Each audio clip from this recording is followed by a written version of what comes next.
Adalah hari gempa, ketemu lagi anak gempa. Aku Natila, ini adik aku Natila. Aku Natila. Halo teman-teman, guys, ikutin vlog pertama aku ya. Kita berdua sudah nonton terus hari mau ngaji.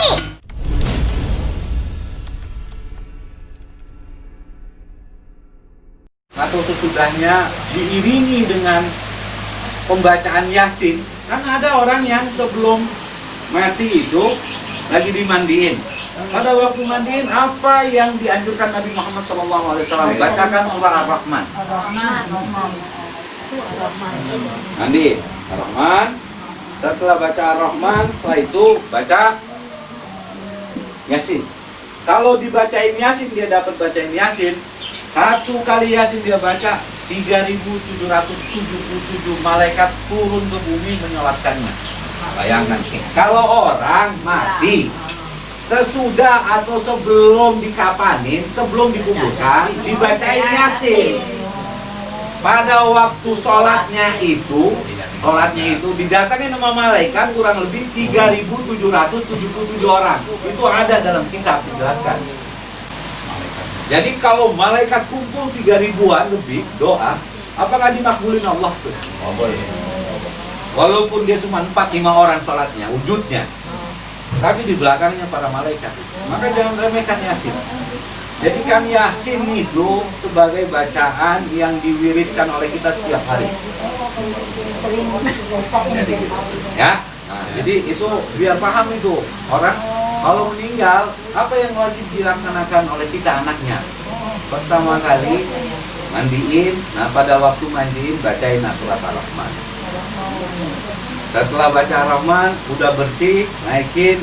Nah kumpulin keluarganya, cucunya dan seterusnya, anak-anaknya, sholatin bareng-bareng.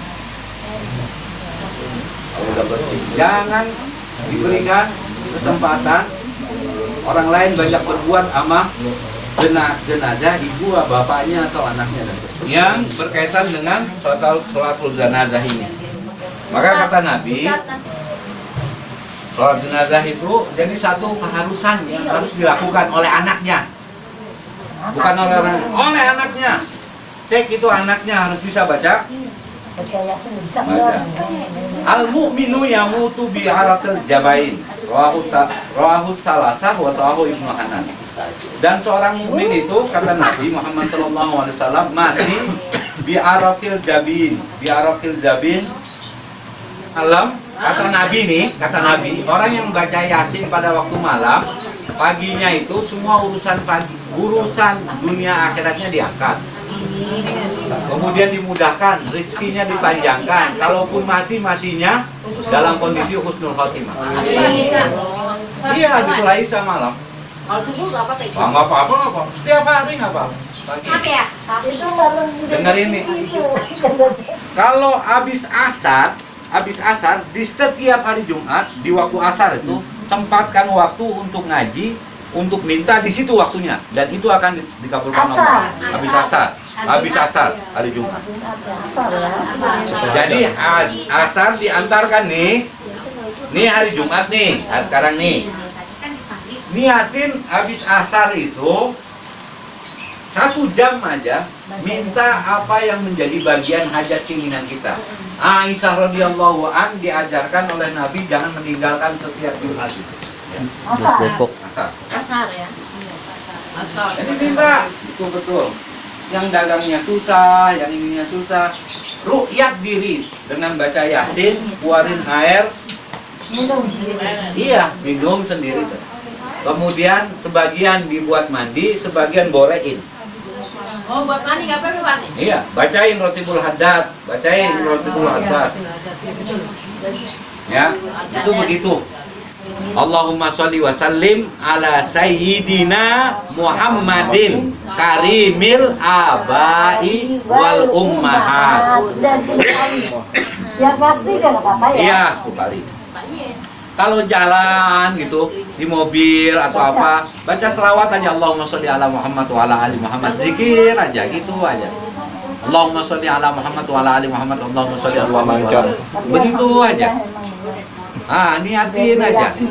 Insya Allah itu apapun yang menjadi bagian hajat hidup kita Bener. dan mau melanjutkan kebaikan sesudahnya kita, Iya. itu salah satu pintu masuknya sholat jenazah.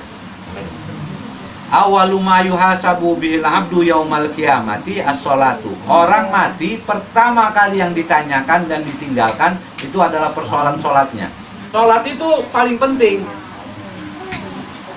Sekaligus salam peninggalan kita kepada orang tua dan orang yang kita sayangi itu Iya.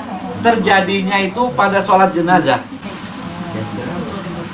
Jadi semakin banyak rasa cinta, rasa sayang kita, tapi kalau kita belum mampu menjalani jenazah, jangan ngomong kalau kita sayang cinta sama orang yang Kita inginin. kita inginkan ini.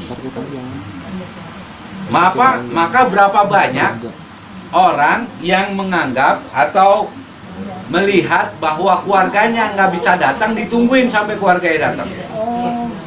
Itu persoalannya kenapa? Karena itu pengantaran yang Barozal Bahraini tadi.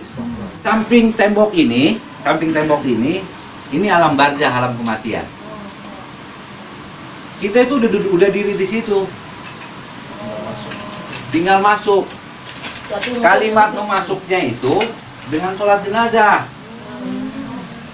Kalau sholat jenazahnya yang melaksanakannya adalah orang-orang yang kenal benar, saat ditanya orang ini baik apa enggak, yang jawab baik, tapi orang nipu semuanya. Bisa masuk? Itu biar gampang aja ngomongnya.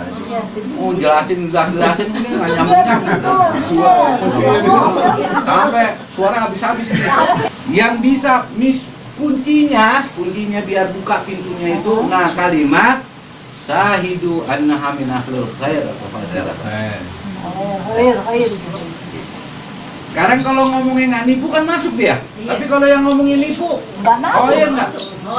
Peristiwa ini ada dalam hadis Nabi, Nabi tinggalkan orang muslim mukmin pada masa itu, tapi dia munafik mati sama Nabi ditinggalin. Orang ramai kumpul-kumpul mau sholatin, kata Nabi, siapa yang meninggal sebulan ditinggalin? Enggak, saya nggak sholatin. Karena munafik. Tapi banyak juga di hadis Nabi Muhammad SAW, WTS, wanita tuna usira, mati, pengen matinya itu husnul khatimah, masuk surga dia, gara-gara sebab rahmatnya Allah, dia ngasih minum seekor anjing yang kehausan di tengah padang pasir. Masuk surga itu karena anjing. Itu karena rahmatnya Allah. Maka kalau kita bersedekahlah tangan kanan, nggak perlu tahu. Ya.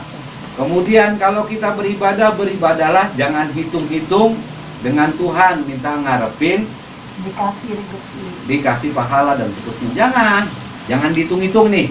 Bu kalau beribadah begini gue dapat ini. Nah, nggak usah dihitung-hitung. Diamin aja deh. Udah serahkan aja. Karena itu tadi, berapa banyak orang alim, orang hebat, terkenal dan seterusnya, pas matinya nggak husnul khatimah, bahkan menjadi fitnah. Oh, dia dulu hidupnya begini. Padahal belum tentu. Fitnahnya orangnya udah kemana tahu, udah nggak ada bahkan. Tapi fitnahnya masih tetap berjalan dan seterusnya. Nah, kalau kita jadi anak, jadi keluarga nih, saudara kandung, ada di antara kita yang meninggal, bersegeralah kita kalau bisa sholatkan. Kalau nggak bisa, sholatan goib. Jadi nggak bisa nih, secara fisik kita sholat goib. Misalnya Iwan ada di antara keluarga sini ada yang meninggal, kemudian Iwan ada di luar negeri, nggak tentunya kan nggak bisa kan sholatin. Di sana Iwan sholat goib, harus sholat goib. Gimana sholat goib? Sendirian. Oh. Ya. Sholli sunnatul ghaib arba'at takbiratin fardu. Sama, cuma niatnya aja beda. Kalau dia misalnya orang masuk lubang dalam situasi sendiri gelap, nggak dengar apa-apa, kan ketakutan. Benar. Jangankan kita di lubang kecil gitu, dalam kamar aja kalau gelap prosek-prosek ketakutan. Anggur. Oh. Kalau mau melanjutkan rasa sayang cinta kita, kirimkan sholat hadiah namanya. Oh, bisa juga. Ada sholat hadiah namanya yang kita kirim biar kita hadiahkan buat dia. Nama sholatul wahsi. Sebutin Ada nama. sebagian Imam Nawawi dalam kitabnya itu mengajarkannya itu namanya sholatul wahsi. Ntar ada itu. Minggu yang akan datang lah kita jelaskan satu-satu minggu. Iya betul. Kebanyakan luber nggak paham, pulang juga nanya lagi. Jadi kurang lebih sholat jenazah itu menjadi satu keharusan yang harus kita Wajib lakukan. dong berarti ya. Wajib buat keluarga. Wajib buat keluarga, buat orang lain fardu kifayah. Wajib buat keluarga. Buat anak kita, buat diri kita kalau bisa sholat. Yang kedua, usahakan bisa baca Yasin. Yasin itu jadikan wirid harian. Jangan kulhu. Jangan kulhu naik kelas lah. Masa mau SD mulu? Masa kulhu mulu sholatnya? Naik dikit lah gitu. Malaikat kan kulhu lagi. Iya. Bahkan udah hafal dia kalau juru dinas, kalau juru kepala, udah 3 ini. Nggak naik tuh ayat katanya. Iya. Naik kelas lah dikit-dikit naik ya. Pastikan segala sesuatu kalau memang kita mau beraktivitas dan punya keinginan dan kebaikan dalam hidup, mulailah bersedekah semampunya. Setiap pagi subuh kata Nabi, ya Allah ya Tuhan kami, orang yang bersedekah di pagi hari waktu subuh itu, kita nggak ngeliat besaran nih, nggak ngomong besaran nih, nggak ngomong besaran. Mau 2.000 ke mau 3.000 malah. Katanya Allahumma, kata Nabi ini, berilah dia kebaikan berlipat ganda. Kalau dia hartanya dilipat gandakan, dan semua bagian hajat yang dia minta dan yang belum dia minta berikan secara kontan. Itu Nabi yang berdoa itu. Ya, jadi sholat jenazah pasti keharusan. Kalau belum, perbaiki, kita ulangi lagi, nanti kita kirim sholat jenazah. Oh iya. Kita praktek sama-sama. Iya. Oh, boleh. Siapa yang mau di depan duluan silakan. Senang hati gitu. Yang dipraktekin dah. Iya, sajen aja tuh praktek iya. Iya, itu praktek. Kemudian kalau nggak bisa sholat goib ganti. Kemudian yang lebih utama lagi, ya mulailah latihan bersedekah. Niatnya berapa terserah, mau 2.000, 3.000, terserah lah pokoknya. Pokoknya latihlah diri bersedekah. Karena kalau bersedekah, tangan memberi, hati berbicara. Oh gitu. Niatin itu. Kemudian sering-sering berdoa kalau ada keinginan, di mana aja yang kita inginin, berdoa ngangkat tangan. Pengen punya rumah yang lebih gede, ya Allah, ya Tuhanku, Ya Allah. berilah aku rumah yang lebih Gede. besar. Ya, oke. Terima kasih. Assalamualaikum warahmatullahi wabarakatuh. Saran mulai habis nih.